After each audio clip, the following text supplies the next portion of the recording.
Na-amaze din po ako kay Pastor. Sabi ko, ang ganda nung sagip nung in-introduce sa amin. So, siyempre, we are in the business side. So, sa churches, walang problema eh. So, kumbaga, by faith of God, kumbaga, malaki ang talagang benefit sa atin. Kaya lang, yung sinasabi ni Madam kanina, talagang ganun po. Kailangan kang magbayad para lang sa certification. Ano yun eh? Tinatawag natin na, ano yun eh? Legal approved. Oh, legal side. Okay, so dapat meron kang CPR, Certified of Product Registration. So, bayad ka para sa license. So, BPAD yun. Pati po gamot, ganun din. Ganun din. BPAD approved. Kahit na food supplement, BPAD approved din. Kaya lang lalagyan nila, No, therapeutic claim. Sabi ko, mas tumpak. Mas tumpak. Kasi, when I was learning a nutraceutical knowledge, at mas naniniwala ako doon, kasi, sabi ng mga taga-Western medicine, ang gamot, sabi nga nila, yun talaga yung pinag-aralan nila for how many years. Pero, yung tinatawag na mga herbal supplement, ang tawag nila dyan, alternative medicine. Eh, nung pinag-aralan ko, sa totoo lang, mali yung tatawagin mo alternative medicine. Actually, that's the original. Oh. Di ba? Kasi unang-una, yung gamot, in-extract yung benefits ng isang ugat o dahon para sa puso, para sa atay. Di ba? Kumbaga, may specific function na siyang ginawa. Eh, yung God-created na halamang gamot, tsaka ugat-ugat, tsaka mga puno, yan. Ano yun eh? It's a God-given blessings for everyone eh. Kumbaga, kusang tumubo yan dyan sa lupa na punong-puno ng minerals and nutrients. Di po ba? Kaya nga po nung bata ko, hindi ko nakakalimutan, siguro mga 5 taon yata ako nun. Pag kami ay nagbabakasyon sa Capiz, mas gusto ko po yung nagkakasakit ako. Kasi meron pong Skyflex tsaka Royal. Naalala niyo po? Kaya lang, bago yun, pupunta yung lola ko, maglalaga ng ugat-ugat na may dahon-dahon na ipapainom sa amin. Mapait, di mo maintindihan yung lasa. Naalala ko, Pastor, yung pinainom mo kami, parang ito yung bata ko. Ganun naman talaga yun eh. Yun, tapos after mo painom, Royal na, tsaka Skyflex yung kasunod dun. So, tonto ako noon. Yun talaga yung benefits noon. Kaya, believer talaga ako ng herbal supplements. Okay? So, kasi, ang herbal supplement talaga, kaya siya no approved therapeutic claim, hindi talaga siya para sa may sakit. Kaya nga supplementary siya, it repairs, it rejuvenates, it cell regenerates. So, ibig sabihin, ano man yung mga damage, kino-correct niya. Buga ba, ang healing process niya, internal palabas. Yung gamot kasi, sa totoo lang, pag may sakit ka, saka mo lang siya pwedeng inumin. Pag wala kang sakit, naku, overdose yan. Sigurado, hospital pa rin ang bagsak mo, di ba? Kaya nga, pag nagtitrain kami dati, ako kasi, way back, 20 years, 15 years ago, talagang nasa health industry talaga ako eh. Kaya lang, nung na-divert yung aking career sa technology, sa system, parang na-divert ako eh. Kumbaga, nawala ako doon sa massive promote ng supplement. Nasa technology naman. Kaya since 2009, I'm into a technology career. Kaya lang, last year lang po, nung nagkasakit ako, kasi nung kinrate namin si EMS, March 2, 2020, ano po yun eh, 2 weeks bago mag-pandemic. Yan. So, nung kinrate namin si EMS, so almost more than 3 years. Tapos last year, mga bandang November, October po yun eh. Halos 5 weeks po ako talagang, tinamaan at siningil yung aking katawan. Ganun. So, ibig sabihin, sobrang pagod, puyat, yung aking katawan bumagsak talaga. So from 94 weight, so overweight na ako eh. So nakapag-reduce ako ng 82.3. So kaya naglalaro ako to 82 to 84. So kaya lang based doon sa aking record, ang target dapat talaga on my age and my weight is 65. Kaya yun yung tina-target ko. Kaya lang, sabi ko nga, kailangan disiplina pa rin. So marami din ako mga binabawal at yung na-disiplina ko na yung sarili ko, hindi na ako ganon yung ina-entice pag kumain. Talagang pag may pagkain, ubusin mo eh. Pero ngayon medyo nakakapigil na, naging conscious na. Ganun talaga pag 42 years old and above na no? Talagang medyo nagpipigil ka na eh. Ngayon, nung nagkausap kami ulit ni Pastor, sabi ko, Pastor, yung EMS concept namin, 3 taon mahigit na. Sabi ko, ang concept ni EMS is pwede niyang i-cater any products, any company, any organizations dito sa na-create namin system. Hindi ka nagagastos sa system, isasakay mo na lang si sagip, pero nakakapagbigay pa tayo ng livelihood. Yun yung konsepto na na-create namin. Ngayon, actually, na-create si EMS with an advocacy. Hindi siya kinreate para kumita, magpayaman, or maging wealthy yung company. Ang naging directions po namin kasi is advocacy. Ano po yung advocacy? Ganito po. Lahat po tayo, ano man yung ating sector na kinabibilangan, ano man yung ating career, trabaho, pangkabuhayan, may trabaho ka o wala, nagninegosyo ka o hindi, OFW ka o hindi, engineer, doktor, tricycle driver, lawyer, government official, private or non-private, or public. Sa totoo lang po, lahat ng businesses sa buong mundo, ang lifeblood po, tayong mga consumer. Kaya yung mayaman at umaangat at lumalaki yung iba't ibang mga businesses dahil sa ating mga consumer. Sinold nila lahat yung pangangailangan natin. So, every day of our life, gumagastos tayo. Tama o tama-tama? Tama. Sino ditong gumagastos na masaya? Di ba parang imposible, no? Gastos yan eh. Hanggat maaari, magtipid ka nga sa gastos eh. Tama po? Tama. Eh, ang tanong ko sa inyo, yung gastos ba titigil? Yung bilihin ba lalong tataas? Actually, talagang lalong tataas. That is a supply, di ba? And demand. Hindi na may iwasan yan.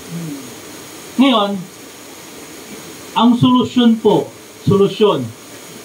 para sa ating lahat. Kasi kahit anong ipon mo, mauubos din.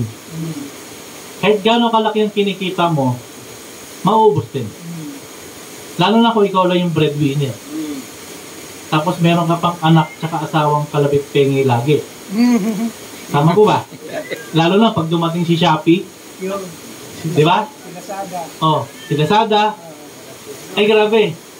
Biruin mo. Buti na lang na taon. Nandun ako nung dumating yung rider. Yung parcel, 400. Ang hinihingi sa akin lagi 3,000 sa. Ibig sabihin, tumutubo. Yung pala nag-iipon. Pero, ang point ko lang, simula umaga hanggang gabi, gumagastos tayo hindi. Pagkain, kahit natutulog, gagamit ka ng electricity. Tama? Internet, communication, load, pagkain sa umaga, tanghali, gabi, mamamasahe, magpapagasolina. Pag may sakit, bibili ng gamot, bibili ng supplement. So every day of our life, kakambal na ng buhay natin ang gastos. Tama? Kaya lang, may kasabihan tayo na pwede naman nating baguhin yung pananaw sa kasabihan. Sabi nga natin, pag tayo nagigipit, ganito gagawin natin. Pag maiksi ang kumot, Mamali. matutong, Mamali. yan. Yun yung mindset dati. Ah. Tama? Kahit anong tipid mo, wala na talaga magagawa. Walang titipirin eh. Kasi kailangan i-provide yung pangangailangan eh. Tama po ba? Ngayon, yung pag maiksi ang kumot, para hindi ka na magtiis, mawaloktot. Diba? Bumili ka ng mas malaking kumot. Mm. Kaya para makabili ka, dadagdagan mo yung income mo. Tama po? Tama. So, ganito ang solusyon na gagawin po natin. Naisip ko lang, maraming platform sa Pilipinas na tinatangkilik natin, hindi naman tayo na mga consumer kasama sa kumikita. Lahat ng binibili natin araw-araw, simula manufacturer, wholesaler, middleman, distribution channel, hanggang retail store, pati yung tax na binabayaran natin para sa government fund, kasi kailangan ng tax eh.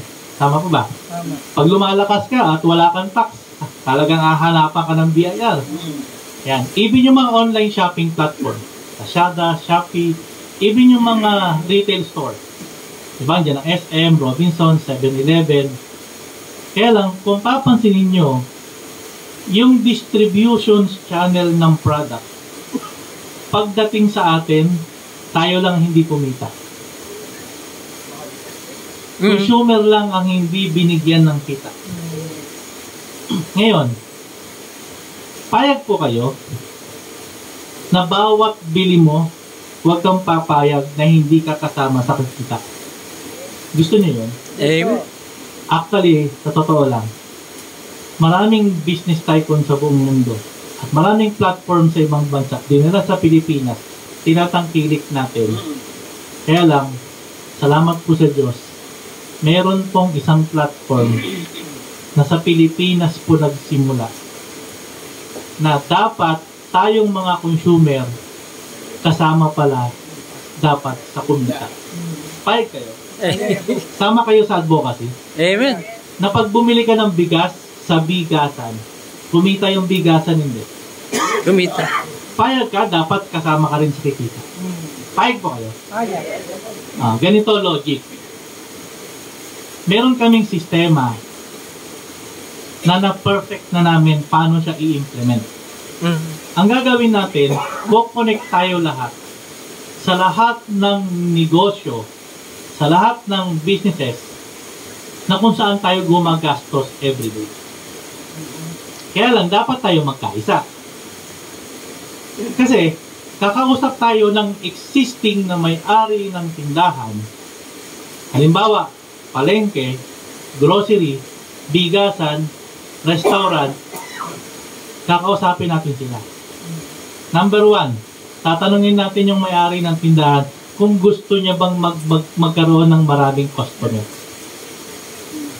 Ikaw may-ari ng tindahan, sabihan ka namin na gusto mo ba magkaroon ng maraming customer? Siyempre, tama. Pangalawa, gusto mo bang malaman, matutunan paano magkaroon ng maraming customer? Kasi unang-una, tinanong mo kung gusto eh. Pero kung paano dadami, dapat alamin niya. Tama po ba? Tama. Tapos pangatlo, may sarili siyang suki, wala. Meron. Gusto niya ba na yung suki niya, hindi lang yung suki niya, na bibili sa kanya, kahit yung suki niya bibili sa ibang tindahan, kikita pa rin siya. Okay po ba yun? Okay. Tanong, pag bumili ba tayo doon sa tindahan at siya pumayag na maging partner natin, tatangkilikin natin o hindi? Pero ito agreement bago natin siya kunin. Di ba pagbili natin kumikita siya? Halimbawa 10%, 15%, 20%. Ngayon, tatanungin natin yung may-ari ng tindahan kung payag ba siyang magbahagi kahit 3% ng tubo o ng halaga ng kanyang benta. Halimbawa, bumili tayo worth 100 pesos. Tapos tumubo siya ng 20 pesos, example, or 10 pesos.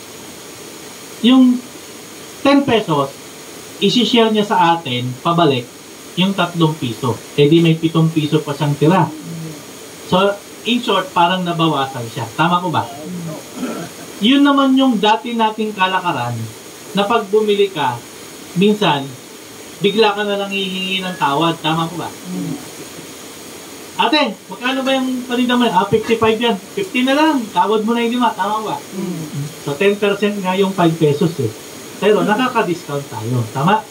Kaya lang, inobserbahan ko for more than 15 years na ang discount hindi naman nagbibigay ng kita sa atin. Tama? Yung tindahan pa rin yung kumita. Parang Chinese mindset. Di ba? Aling liit kita, dami naman benta. Eh sila pa rin ang kumita, hindi pa rin tayo kasama. Tama ko ba? Kaya lang, meron naman mga tindahan, mahal ang paninda. Akala ba natin kung saan mura, doon tayo mga Pilipino. Tama ko ba? Eh, nung lumabas yung 7-Eleven sa Pilipinas, konsepto ng Japan, marami nagsabi sa atin, hindi tatagal yan. Ang mahal ng benta mo eh. Tama ko ba? Pero ngayon, kaliwat kanan, harap likod, may 7-Eleven na. Tama? Bakit? Ang katwiran ni 7-Eleven, di bali na akong mahal, ako lang bukas. Tama? Bibili ka pa rin. So, 24 hours eh. Mas malaki yung cost of operation. Ginaya ng Alphamart. Ginaya ni Alphamart. Tama? May Uncle John's pa na dating mini-stop. O may bago ngayon yung Dali. Dali. Pero, mahal man o mura, pag hindi ka kumikita sa bawat gastos mo, mauubos pa rin yung kinikita mo. Tama po? Pero, ito ang magiging idea. Lahat ng kakilala nyo na may-ari ng businesses, sa bawat lugar po natin, gagawin po natin silang merchant partner. Pag ayaw nila, huwag ka nang bibili doon. Bakit? Yan tagal niya nang kumikita sa iyo eh, tama? Hihingi lang naman tayo ng bahagi, ayaw niya pa. Tama po ba? Eh yung isa, nabigasan, pumayag. Tapos yung isa, ayaw. Sa kabibili. Sa may kita na o sa wala? May kita. May kita na. Tanong, yung kaibigan mo, yung kamag-anak mo, yung kakilala mo, pwede mo bang i-refer doon na rin bumili? Pwede hindi. Ito good news. Gumagastos sila o hindi? Wala pa si EMS, gumagastos na, tama? Ito good news. Pag lahat ng kaibigan, kakilala mo, doon na rin bumili. Doon sa binili nila, kahit hindi mo alam, mayroon kang kita sa gastos nila. Payag kayo? Gagayahin natin yung sikreto ng ginagawa ng mayayaman. Kumikita sa dami ng customer. Kaya lang, mas pinadali natin. Itong idea ko, 2009 pa po ito, pinagtatawanan ako. Kasi imposible daw ng gastos ay pagkakitaan kung hindi ikaw yung may-ari ng negosyo. Tama? Kung hindi ikaw yung may author ng produkto o magbebenta ng produkto, hindi ka kikita. Kasi ikaw nga yung buyer eh. Ang buyer hindi kumikita, ang seller lang ang kumikita. Kaya lang, sabi ko, darating yung time, may maniniwala. At isa na kayo lahat doon. Pag naniwala po kayo, at dapat kang maniwala, kasi naniniwala ko, lahat ng mga bagong idea, tawag nga namin dyan, mga weird na idea, mga imposibleng idea, nagiging posible. Amen. Tingnan mo si Shopee Lazada. Ang Pinoy mitikuloso, hindi bumibili yan ang hindi kinikilatis yung produkto, tama? Eh ngayon, o-order ka, picture lang eh. Pero dinadeliver na sa bahay mo. Bakit? Tinanggap na kasi natin yung technology. Tama ba? Tama. Ngayon, pag umorder ka ng produkto, tama? Kahit hindi ka na lumabas ng bahay, cellphone mo lang, darating yung produkto eh. Tama po ba? ibig sabihin, natatanggap na natin yung mga dati na hindi natin tinatanggap. Salamat po sa Diyos. Ayan. Ito pa. Kailangan baka makasabi ko. Gusto ko lang kunin yung time. Kasi, para makatulong po namin kayo sa lugar po ninyo, hindi tayo pwedeng umasa sa gobyerno. Tama? Hindi rin tayo pwedeng umasa kung kanino private company. Tama? Kasi ang programa ng gobyerno, karamihan, dapat lahat tayo sumasandal sa kanila. Ayuda. Parang utang na loob mo pa, bigyan ka ng ayuda, tama? Eh galing din naman sa atin yun. Yung binabayaran mong produkto araw-araw, na binabayad din naman ng mga negosyante, yung tax, at yung tax naman na binayaran nila, galing din naman sa binayaran mo. Totoo, hindi? So, it's additional knowledge for everyone. Yung bilyong-bilyong tax na napupunta kay BIR, dapat talaga magamit yan sa lahat ng programa sa Pilipinas. Pero dapat ang programa nationwide livelihood. Hindi nationwide ayuda. Dapat ang ayuda selected lang doon talaga sa wala ng kakayahang magtrabaho. Tama po? Yung matatanda, yung buntis, yung PWD, yan ang may ayuda. Pero yung lakas-lakas ng katawan, may ayuda. Tama po ba? Tapos na unang pang nag-ayuda yung magbibigay. Tama po ba? I'm not against. Kaya lang, kailangan may tamang pamamaraan. Wala tayong maaasahan sa politiko.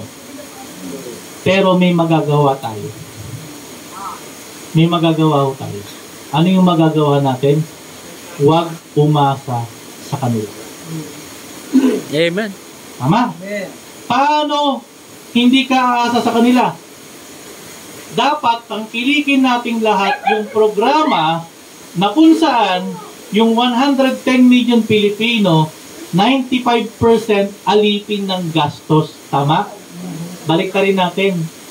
Okay lang ba yung 95% hindi na maging alipin ng gastos? Wow. Payag kayo? Ayan. Kaya, simula ngayon, buong Pilipinas, 81 provinces, 1,490 cities and municipalities, and more than 42,000 barangays, dapat lahat ng tindahan maging alliance natin. Unahin muna natin yung maliliit. Are you talking about sari-sari stores? Lahat ng klase ng negosyo. Kahit magtataho. Kahit magtataho, pwede. Magbabalot, magbabarbecue, milk tea, eatery, kwek-kwek, fishball, gastos pa rin yun. But are you using them sa merchant? Nagiging merchant Shop. ba sila o buyer member? Shoppers. Dalawa. Tayong shopper, kailangan shopper ka di EMS. Customer ka. Kailangan meron kang shopper's account. So, bawat isa meron tayong tatawagin na QR code bilang consumer. Kung tinanggap natin yung QR code nung pandemic, na ang purpose na niya makapasok ka sa tindahan, this time yung QR code na gagamitin mo, kada gastos mo kikita ka, payag kayo. Ayan. Actually, tayo pa lang ang kauna-unahan ng ganyang konsepto sa buong mundo. We are the first in the world. Hindi nagawa ni Shopee, ni Lazada, ni Alibaba, ni Amazon. Hindi nagawa ni SM, ni 7-Eleven, ni Robinson. Hindi nila nagawa. Ang good news, tayo ang gagawa. Amen. Tingnan niyo po kung hindi ka matutuwa. Dito na lang sa general na car. Meron ba ditong 100,000 population? Mahigit. O higit pa? Consumer hindi. Gumagastos hindi. Imagine mo kung ikaw ang naka-refer lahat yun. Tapos kada bili ng bigas, itlog, mantika, toyo sa 100,000 member, kumita ka na lang ng piso araw-araw. Pwede na po. Pwede na. Sa bawat isa. Sa bawat isa. Ang gagawin mo lang tuwing umaga, good morning, nagpandesal na ba kayo? May points. Kikita ka. Kailangan may system. Hindi mangyayari yan pag walang system. Correct. Ang good news, since 2009, we tried already the system implementation for more than 10 years. Ang dami naming kasabayan, nakita sa gastos balik tangkilik cooperative concept na they are trying to do that system, but unfortunately, they are all failed. At na-encounter namin sila. At nagwawala sila, hindi daw mangyayari yan kasi imposible. Pero when they see and try the system, how it run, paano siya tumatakbo, at paano siya nagre-reflect yung kita habang gumagastos ka, at paano mo na-connect ang bawat bili mo sa lahat ng may-ari ng tindahan na perfect namin. At yun ay 45,000 shoppers na kami ngayon for more than 3 years. At madadagdag po kayo doon. Tapos, we have more than 1,200 plus merchant stores. Kulang pa sa population. Kasi nga, 42,000 barangay, even one barangay store, wala pa kaming merchant eh. 1,200 lang eh. Nakukuha niyo po yung idea. Ngayon, si SM, kaya sa yumayaman, ni-reach out niya yung maraming customer. Nag-branch out siya ng maraming SM. Nag-duplicate siya ng maraming SM brand. May Hypermart. Tama? May Alphamart. So, ibig sabihin, yung kanyang negosyo, pinarami niya para ma-reach yung maraming customer. Ganon din si Robinson. Ganon din si 7-Eleven. Ganon din si Pure Gold. Ganon din si Petron, si Gasolina, si Shell. Ganon din yung iba't ibang mga negosyo, mga lechon manok, andoks, baliwag.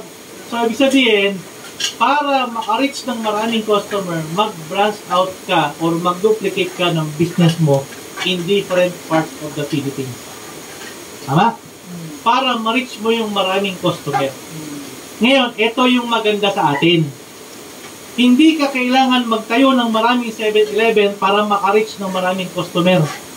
Ang gagawin mo lang, yung kakilala mo, yung kaibigan mo, yung kamag-anak mo, gagawin mo lang customer din EMS. Shoppers. Natatangkilik sa mga merchant natin. So, tutulungan nyo kami na kausapin yung mga may-ari ng tindahan sa lugar mismo ninyo. Kayo dapat ang mauna. Kasi baka mamaya yung kakilala mo doon, taga-ibang lugar pa ang maka-invite dyan.